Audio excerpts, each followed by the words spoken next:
Bismillah, Assalamualaikum warahmatullahi wabarakatuh. Alhamdulillahirabbil alamin wassalatu wassalamu ala nabiyina Muhammadin wa ala alihi wa ashabi ajma'in. Amma ba'd. Ya, insyaallah kita melanjutkan syarah yang keempat ini, dan syarah yang keempat ini kita masuk ke pembahasan fadlul dzikri, keutamaan berzikir. Berzikir itu diambil dari kata atau fi'il madhi dzakara yadhkuru. Adapun az-zikru di sini adalah bentuknya masdar. Bentuknya masdar.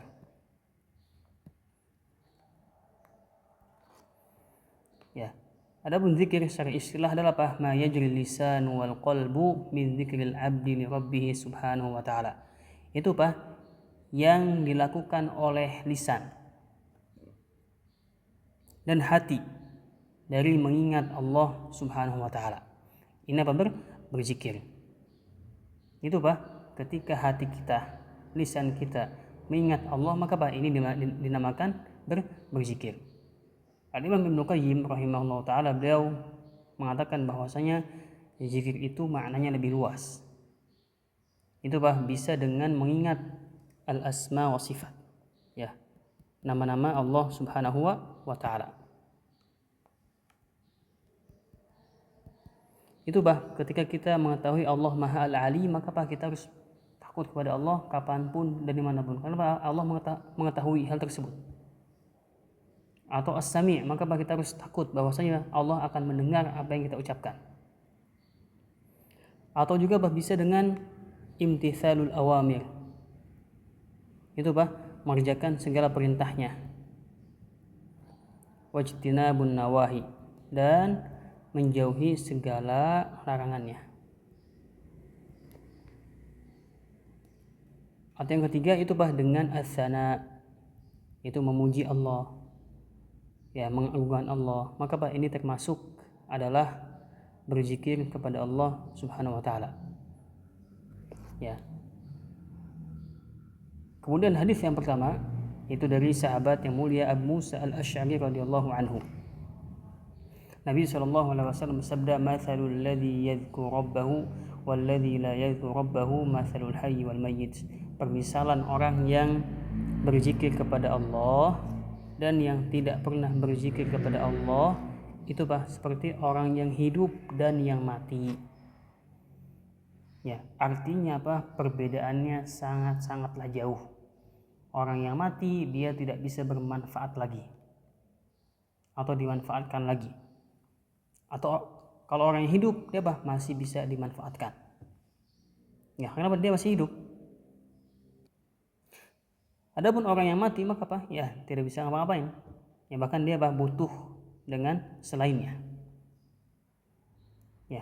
Maka berzikir itu adalah bagaikan air untuk ikan. Kalau hati kita ini kita umpamakan adalah ikan. Maka kalau tidak ada zikir, tidak ada air, maka hati kita akan mati. Maka karena saking pentingnya zikir, Allah Subhanahu wa taala mengatakan, ya ayyuhalladzina amanu dzkurullaha dzikran katsiran. Wahai orang beriman, berzikirlah kalian dengan zikir yang banyak. Di sini Allah Subhanahu wa taala tidak membatasi zikir, tidak ada batasnya. Maka seseorang bisa berzikir sambil jalan, sambil duduk, sambil berbaring, sambil menyetir, sambil apapun bisa. Maka tidak ada uzur bagi seorang untuk meninggalkan az-zikru, zikir. Zikir tidak melihat tempat dan waktu, tidak melihat ketika safar atau ketika dia di rumah atau ketika sendiri atau kaya. Maka tetap dia harus berzikir kepada Allah Subhanahu wa ta'ala. Tadi sudah kita jelaskan bahwasanya zikir maknanya lebih luas, lebih luas. Ini hadis yang pertama. Maka jangan sampai kita disamakan dengan orang yang mayyit, orang yang mati. Na'udzubillah min dzalik.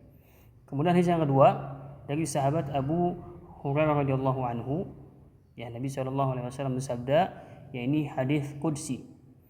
Ya, hadis qudsi itu ma'adhafahun nabiyyu sallallahu alaihi wasallam ila rabbih, yaitu yang Nabi SAW menisbatkan kepada Rabbnya, atau para ulama mengatakan yaitu lafadznya dari Nabi, adapun maknanya dari Allah Subhanahu wa taala. Ya, lafadznya dari Nabi, maknanya dari Allah Subhanahu wa taala. Ini hadis qudsi. Apa yaqulullah taala? Allah berfirman, ana 'inda dhanni 'abdi bi, aku tergantung prasangka hamba-hambaku. Ya, jika hamba tersebut berprasangka baik kepada Allah, maka Allah akan memberikan kebaikan. Tapi jika hamba tersebut sudah berprasangka buruk terlebih dahulu, maka Allah akan memberikan keburukan. Ya, orang yang niatnya belajar misalnya, tapi dia di awal sudah berpikir negatif, wah kayaknya nggak bisa misalnya, maka beneran Allah berikan kesulitan. Tapi kalau dari awal dia positif, dia semangat, bisa, maka Allah akan mudahkan. Wa ana ma'ahu idza dzakaruni, aku akan bersama hambaku ketika dia berzikir. Fa in dzakaruni fi nafsi dzakartuhu fi nafsi, jika hambaku tersebut berzikir kepadaku dalam dirinya, maka aku pun akan mengingatnya dalam diriku. Ya, ini adalah sebuah ganjaran atau tempat yang sangat tinggi sekali. Itu ketika kita dibantu oleh Allah Subhanahu wa taala. Ya, ketika kita diperhatikan oleh Allah Subhanahu wa taala. Ya, wa in dzakarani fi mala'in dzakartuhu fi mala'in khair minhum. Dan hambaku yang mengingatku dalam keadaan ramai, maka aku pun akan mengingatnya atau menyebutkan namanya di keramaian pula. Itu di kalangan para malaikat. Ya, fi mala'in khairin minhum. Itu di kelompok yang lebih baik daripada manusia. Itu di kelompok para malaikat. Artinya namanya akan disebutkan di kalangan para malaikat. Ya. Di yang pertama ini disebutkan bahwa fi nafsihi, yaitu berzikir dengan asir. Ya, dengan dengan sembunyi-sembunyi pada dirinya saja. Adapun yang kedua itu dia berzikir dengan dengan di keramaian. Ya. Mana yang lebih afdal? Ya, tentunya berzikir dengan dengan asir, dengan lirih, dengan pelan-pelan. Karena yang hanya tahu dia, kemudian Allah Subhanahu wa taala.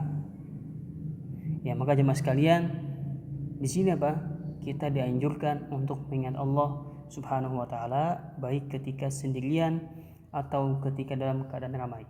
Ya, terlebih ketika sendirian. Ketika tidak ada yang melihat kita.